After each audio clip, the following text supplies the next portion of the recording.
अस्सलामुअलैकुम स्टूडेंट्स, कैसे हैं आप सब। उम्मीद है सब खैरियत से होंगे। स्टूडेंट्स, आज हम अपनी पुरानी क्लासेस के हवाले से डिस्कस करेंगे, यानी हमने जो प्रीवियस क्लासेस में टॉपिक्स स्टडी किए, तो आज सबसे पहले उनको हम रिवाइज़ करेंगे कि जो टॉपिक हमने स्टडी किए थे, और उसके बाद में इंशाल्लाह आगे फॉरवर्ड होंगे।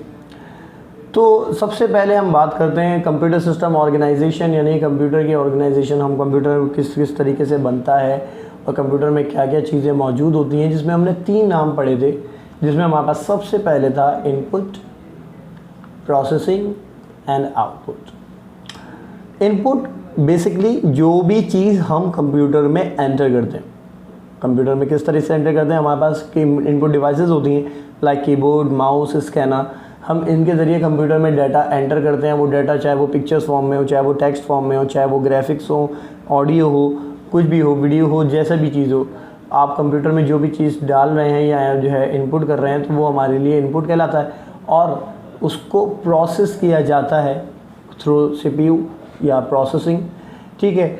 और उसको प्रोसेस के बाद हम उसका आउटपुट लेते हैं, यानी इन्फॉर्मेशन के तौर पे हम जो भी कंप्यूटर को देते हैं वो डाटा कहलाता है, और कंप्यूटर जो हमें देता है वो इन्फॉर्मेशन कहलाता है।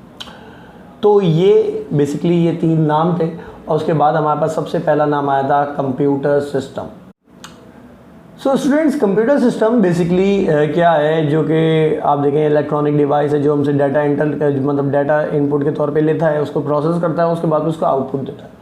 तो कंप्यूटर सिस्टम के भी कुछ 3 यूनिट मौजूद है हमारे पास। इनपुट यूनिट है हमारे पास, सेंट्रल प्रोसेसिंग यूनिट जिसको हम सीपीयू का नाम दे रहे होते हैं, और तीसरा है हमारे पास आउटपुट यूनिट, जो कि एक छोटा सा ग्राफिकल स्ट्रक्चर नज़र आ रहा होगा आपको, जिसमें हम इनपुट डिवाइसेस के ज़रिए डाटा एंटर करते हैं सीपीयू को कंट्रोल यूनिट के ज़रिए। फिर उसके बाद फिर वो मेमोरी यूनिट में डाटा सेव भी करता है, अरिथमेटिक यूनिट में उसको कैलकुलेट या फिर परफॉर्म कर रहा होता है, और फिर कंट्रोल यूनिट पे उसको दोबारा से कंट्रोल करके आउटपुट डिवाइस को दे रहा होता है, और वो आउटपुट डिवाइसेस फिर हमें दे रहे होते हैं। तो ये स्ट्रक्चर देख लो, या बेसिकली ये डायग्राम देख लो, जिसमें हमारे पास keyboard, mouse as a input unit नज़र आ रहा है, आउटपुट यूनिट हमारे पास मॉनिटर नज़र आ रहा है, और सेंट्रल प्रोसेसिंग यूनिट सीपीयू नज़र आ रहा है, जिसमें सारा डाटा परफॉर्म किया जा रहा होता है। तो इनपुट के हवाले से अगर हम बात करें, तो इनपुट यूनिट हमारे पास वो यूनिट कहलाता है जिसमें हम डाटा, जिसके ज़रिए हम डाटा को एंटर करते हैं। अब हमारे पास अलग अलग तरह के नाम होते हैं, कीबोर्ड है, माउस है, इसके अलावा हमारे पास ट्रैक बॉल है, स्कैनर है, लाइट पेन है, डिजिटल कैमरा, ये सब एग्जाम्पल एज अ इनपुट है। और इसी तरीके से हम आउटपुट को भी डिस्कस करते हैं कि आउटपुट डिवाइसेस हमारे पास वो डिवाइसेस होती हैं जिनके ज़रिए डाटा हमें परफॉर्म करके आउटपुट यानी इन्फॉर्मेशन के तौर पे हमें मिल रहा होता है। अब इन्फॉर्मेशन हमें मिल रही होती है किससे, ज़्यादातर हमारे पास मॉनिटर और प्रिंटर ऐसे कॉमन डिवाइसेस हैं जिनके ज़रिए हम जो है वो आउटपुट हासिल कर रहे होते हैं। सिमिलरली अब हमारे पास अगला नाम है सेंट्रल प्रोसेसिंग यूनिट। अब सेंट्रल प्रोसेसिंग यूनिट क्या होता है हमारे पास, कि इसमें हम डाटा को परफॉर्म कर रहे होते हैं, कंट्रोल कर रहे होते हैं, चाहे वो डाटा हो, चाहे वो इन्फॉर्मेशन हो, अदरवाइज अदर सिग्नल्स हो, इलेक्ट्रॉनिक पल्सेस हो, तो इन सबको जो है वो कंट्रोल किया जाता है बाय कंट्रोल यूनिट। इसके अलावा परफॉर्मेंस जो होती है, यानी जो भी चीज़ कैलकुलेट कर रहे हैं, जैसे कि मिसाल के तौर पे अगर आप 2+2 भी कर रहे हैं तो उसको परफॉर्म करता है अरिथमेटिक एंड लॉजिक यूनिट। और मेमोरी यूनिट उसको टेम्पररी सेव करके दिखा रहा होता है। अब मिसाल के तौर पे हमारे पास मेमोरी यूनिट बहुत सारी हैं, यानी मेमोरी बहुत सारी हैं, रैम है, रोम है, अदर मेमोरी है, इंशाल्लाह उन सबको डिस्कस किया जाएगा। अरिथमेटिक लॉजिक यूनिट आपको मैंने ऑलरेडी बता दी, जहाँ पे अरिथमेटिकल परफॉर्मेंस हो रही होती है। अरिथमेटिकल परफॉर्मेंस हो रही होती है like addition, subtraction, multiplication and division. इसके अलावा हमारे पास ग्रेटर देन, लेस देन या इक्वल टू या नॉट इक्वल टू, इन सब चीज़ों को भी हम इस पर परफॉर्म कर रहे होते हैं। मिसाल के तौर पे अगर आप 2 बच्चों की हाइट को कंपेयर करते हैं, लाइक एक की हाइट है 4 फीट और एक की हाइट है 5 फीट, तो इनके दरमियान का कंपैरिजन भी कंप्यूटर परफॉर्म करके आपको खुद बता देगा कि 5 feet is greater than 4 feet, जो भी है, ठीक है। इंशाल्लाह इन सबको देखा जाएगा। और इसके अलावा कंट्रोल यूनिट की हम बात करेंगे। कंट्रोल यूनिट हमारे पास क्या होता है कि ये तमाम डाटा को, इलेक्ट्रॉनिक पल्सेस को, इन सब चीज़ों को कंट्रोल कर रहा होता है। कंट्रोल यूनिट को हम स्टडी कर लेते थे। Control unit controls the end coordinate the all the operations taking place in the system, यानी तमाम चीज़ों को जो है वो कंट्रोल कर रहा होता है, तमाम ऑपरेशंस को, तमाम वर्किंग को कंट्रोल कर रहा होता है। It control the flow of data and information from one unit to another, यानी एक यूनिट से दूसरे यूनिट के दरमियान जो डाटा फ्लो किया जा रहा होता है तो उन सबको कंट्रोल करता है कंट्रोल यूनिट की। तो ऐसी बात हो गई जैसे कि ट्रैफिक सिग्नल्स हैं हमारे पास, कि ट्रैफिक सिग्नल्स क्या होता है कि एक दूसरे ट्रैक को जो है वो कंट्रोल कर रहे होते हैं, कि अगर सारी जो है रोड एक साथ ओपन कर दी जाए तो हादसे का जो है मतलब आसार ज़्यादा बढ़ जाते हैं। तो बेहतर ये है कि एक अगर रोड ब्लॉक की जा रही है तो दूसरी रोड ये खोली जा रही है ताकि ट्रैफिक का फ़्लो चलता रहे। तो इसी तरीके से कंट्रोल यूनिट का काम है कि वो एक डिवाइस से दूसरी डिवाइस में या एक यूनिट से दूसरी यूनिट में डाटा को, सिग्नल्स को कंट्रोल कर रहा होता है।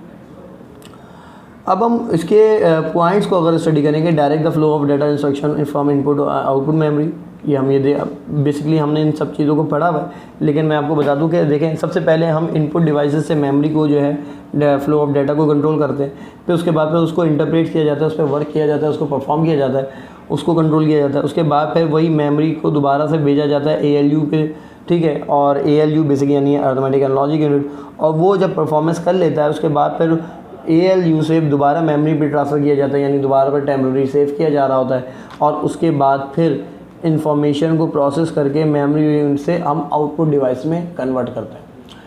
तो बेसिकली ये CPU में जो कंट्रोल यूनिट होता है उसका बेसिक ऑपरेशन यही होता है। और इसके बाद हमारे पास कुछ टॉपिक्स आते हैं, सबसे पहले हम बात करेंगे मेमोरी यूनिट के हवाले से। देखिए मेमोरी यूनिट हमारे पास क्या होता है कि जो कि मेमोरी सेव कर रहे होते हैं या मैं डाटा को सेव कर रहे होते हैं। To execute the program and data instruction need to be store temporary, this storage is done in the memory unit of the CPU. The data and instruction are retrieved from memory unit by the control unit for supplying ALU as and when required by the program.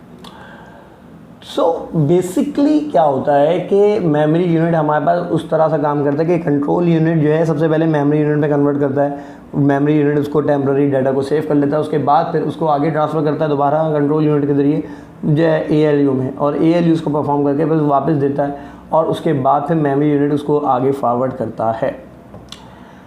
तो ये बातें थी हमारे पुराने कुछ topics पे, जिसमें हम अब बात करेंगे मेमोरी इन कंप्यूटर सिस्टम। तो हमारे पास मेमोरी दो तरह की होती हैं, एक होती है प्राइमरी और एक होती है सेकेंडरी। एक चार्ट नज़र आ रहा होगा आपको, मैं आपको इसमें बता दूं कि कंप्यूटर मेमोरी दो हिस्सों में तकसीम होती है, एक प्राइमरी मेमोरी और एक सेकेंडरी मेमोरी। इनके अलग अलग नाम है, इनको मेन मेमोरी और ऑक्सिलरी मेमोरी का नाम भी दिया जा रहा होता है। मेन मेमोरी यानी रैम एंड रोम।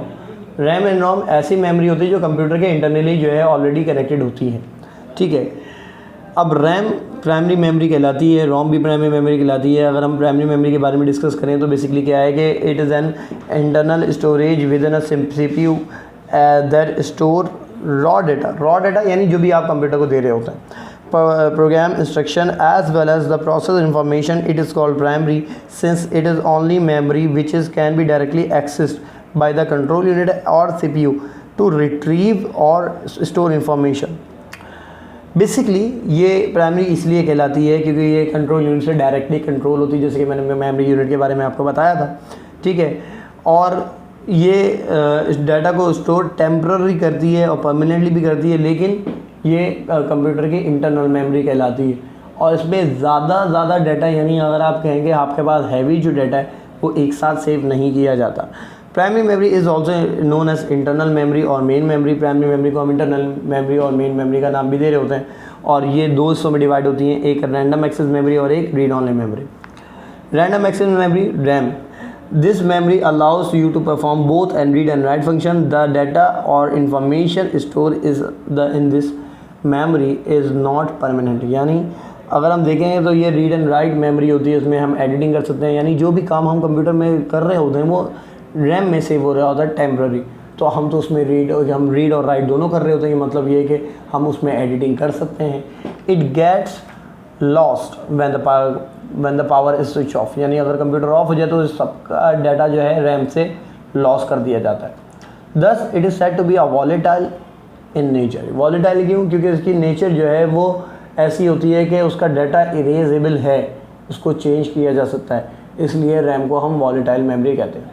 सो इंशाल्लाह नेक्स्ट क्लास में हम अबाउट रोम और उसके बाद आगे सेकेंडरी मेमोरी के वाले से पढ़ेंगे। उम्मीद है आपको ये टॉपिक समझ में आया होगा। Thank you so much. अल्लाह हाफ़िज़।